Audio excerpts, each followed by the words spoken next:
আগামী 9ই আগস্ট অভয়ার মৃত্যুবার্ষিকী। এক বছর হতে চললেও এখনো বিচার মেলেনি পরিবারের। তাই 9ই আগস্ট নবান্ন অভিযানের ডাক দিয়েছে অভয়ার মা বাবা।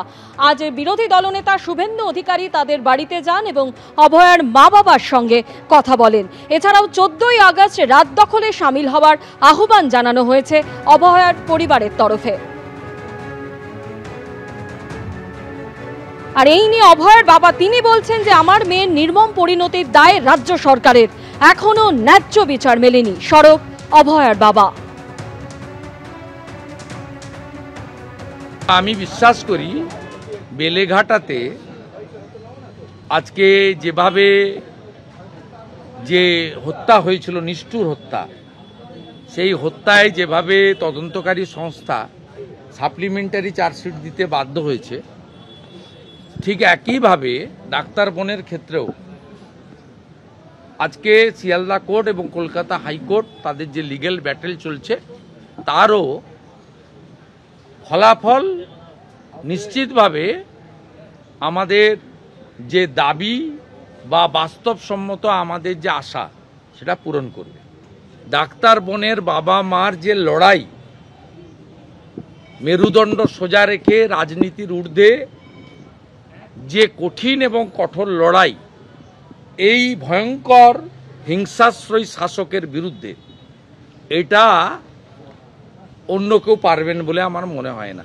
তাই তাদের দুজনকে তাদের এই কঠিন লড়াই, একেবারে লক্ষ্য অবিচল থেকে লড়াই, তাকে আমি কৃতজ্ঞতা এবং প্রণাম নিবেদন করি।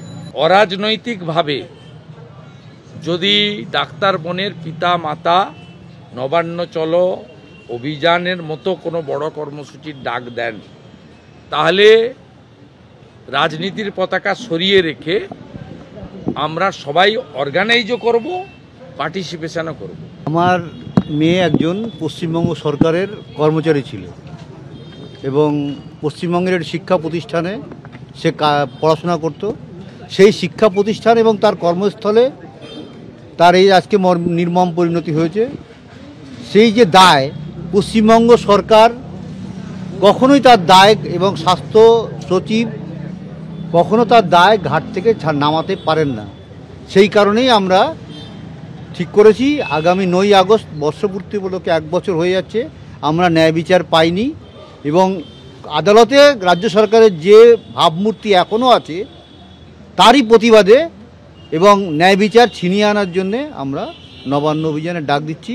সেখানে সমস্ত রকম লোককে আমরা উপস্থিত থাকার জন্যে আহ্বান জানাচ্ছি এবং 14ই আগস্ট যেরকম কোটি কোটি লোক রাস্তায় নেমেছিল রাত দখল করতে, আমি বলবো এই সমাজকে পরিবর্তন করতে আবার ওই রকমভাবে সবাই যেন রাস্তায় নামেন এবং 14ই আগস্ট রাত দখলের দিনটা আবার যেন পুনরায় পালিত হয় এবং ওইভাবে সবাই সমাজে রাস্তায় এসে সরকারকে বুঝিয়ে দেবেন যে তিনি অন্যায় করছেন। সরকার যদি কোনো অন্যায় করে তাকে বোঝানোর ক্ষমতা কিন্তু মানুষেরই আছে।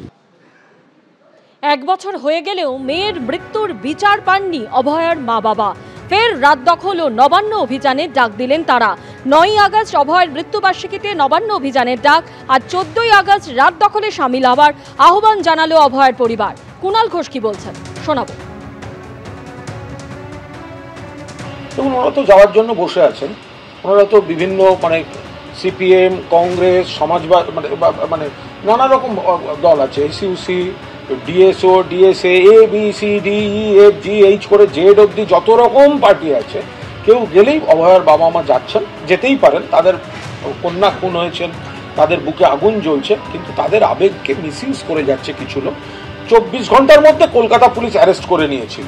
ওনারাই বাকিদের কথা শুনে সিবিআই ডেকে আনলেন, আবার এখনই বলছেন যে সিবিআই জাস্টিস ডেলিভার করতে পারছে না।